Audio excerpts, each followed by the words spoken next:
got a call out of the blue from my assistant, who was in England. I was in Hollywood, saying that Tony Harvey wanted me to edit Lion in Winter. It was with, as I thought, she said, with Audrey Hepburn and Peter O'Toole. Both names appealed greatly, and the subject matter appealed. I don't ever remember being sent a script. I got back to England. I left the film a little bit early, came over to start work, only to find that it was, to everybody's eternal gratitude, was Katharine Hepburn, and not Audrey, and O'Toole. And from then onwards, that's when things kind of took off. During the filming, I didn't have very much interplay with Peter. Katharine and I met several times and was always absolutely delightful. I was considerably in awe of her. But she was always tremendously encouraging, unbelievably enthusiastic. And she, of course, was the reason, I think, more than anybody else, or anything else, that resulted in Tony Harvey directing the film. She had seen a small film Tony had made called Dutchman, which he did on a budget of God knows what, say £5,000–10,000 at the time, and had been duly impressed. And she persuaded Tony that Tony Harvey would be a wonderful director for Lion in Winter. So their influence was enormous. Tony obviously went on to direct. I was very lucky. I didn't really have that much experience, though I did have my couple of good films behind me at that time, and I was pretty young. But I was also taken on board, and the rest is history. I was in America and very sadly missed a rehearsal that was taken at the Haymarket Theatre for the entire cast. I believe my assistant, I checked recently, my assistant did actually go to it, which was wonderful for her, but I was just simply not available. I would love to have done that. It's rare to be given the chance to do something of that nature as an editor. You're usually taken on, really from the moment that the film starts shooting, is the normal, occasionally beforehand, and it's rare for a director or producer or anybody else to think in terms that it would be rather useful, helpful for a director to be present at a run-through. I mean, the run-through happened to be at the Haymarket Theatre. It might just as well have been in any rehearsal room anywhere, but the principal idea of attending one for an editor is wonderful. I did do that when I did a film called Chorus Line many years later, and it was incredibly helpful in understanding the mechanics, if you like, of what was happening and what was going to happen. Lion in Winter had quite a big budget, but I really cannot recall, in fact I don't think I ever did know what the budget was on the film. From my point of view, it was certainly the biggest scale film that I had worked on to that date, and probably in proportionate time, and probably in proportion it would remain one of the bigger films, bearing in mind the change in the value of the pound over the years. But as such, it never affected the way I approached the film or anything else. And in a strange way, that never does happen in the cutting room. You just get on with the job in hand, and if you're at a certain stage, you are told and learn what the budget was or is, and it may or may not affect how you approach it, but effectively, no, a job is a job, and you get on with it. Tony Harvey, the director, was a very distinguished editor, and all the things that was the most daunting on the film was the fact that he had such a tremendous reputation for very good reason. He'd edited for Stanley Kubrick and other very distinguished directors, and had started at a very, very early age. So the idea of editing for another editor was kind of intimidating. And I started very well with Tony, I remember I cut the first scene that I had edited and showed it to him, and he was absolutely over the moon. So I thought, wow, this is going to be wonderful, that we've really hit it off. Well, unfortunately, the next sequence I showed to him a little bit later, Anthony was quite demonstrative in his feelings, and I sat next to him as he sort of virtually stamped his feet, and I could tell there was a certain amount of displeasure.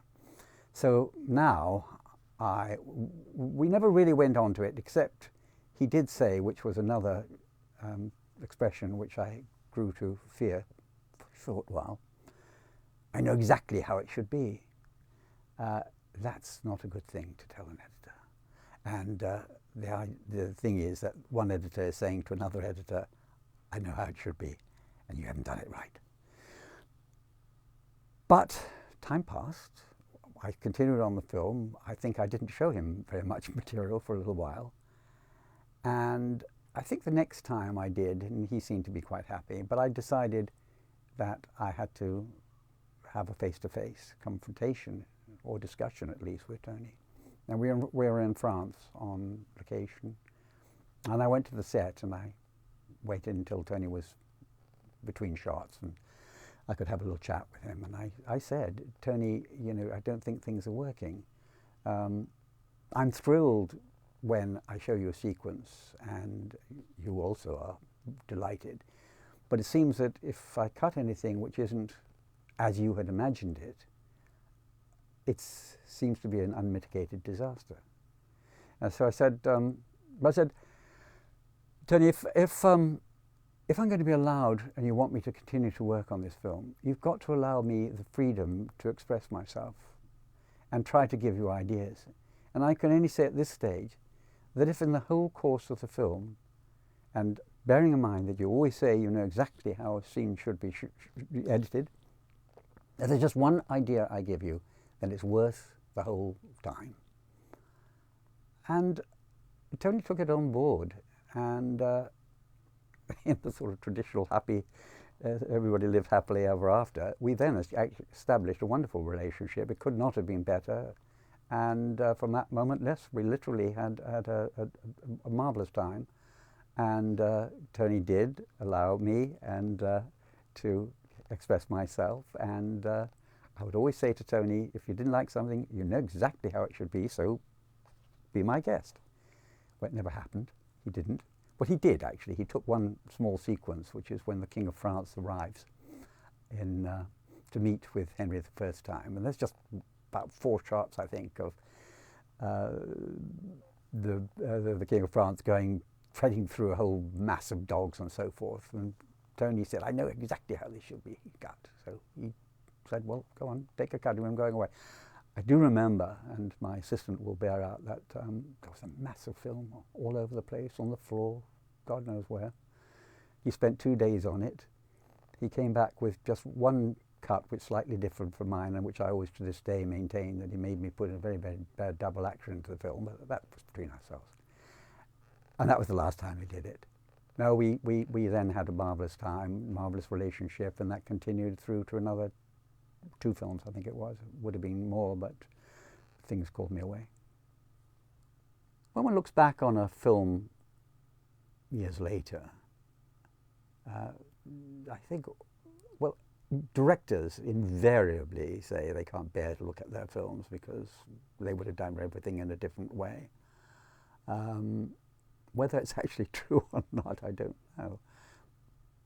I look back on it now and think what I will say strongly is that the style of it suited the material, was faithful to it. I think it was well constructed and had a very fine dynamic, which is possibly the most important thing that an editor can control over a film.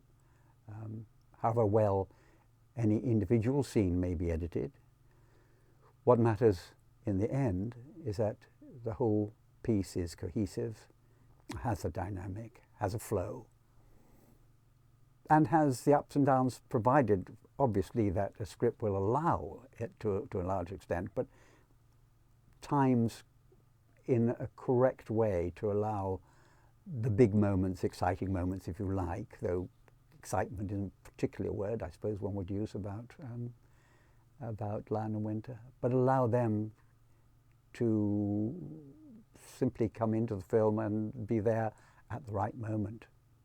And I think the film achieves that, and I guess I'm quite proud of that. I still look in horror, however. There's a shot that concludes the first part where Henry is on the battlements and in total despair, and there's a pullback, leaving him, seeing him alone on the battlement. And at the end of that, there is a simply dreadful cut to a very, very high shot, one which, if one had used it, one would have maybe have used to dissolve.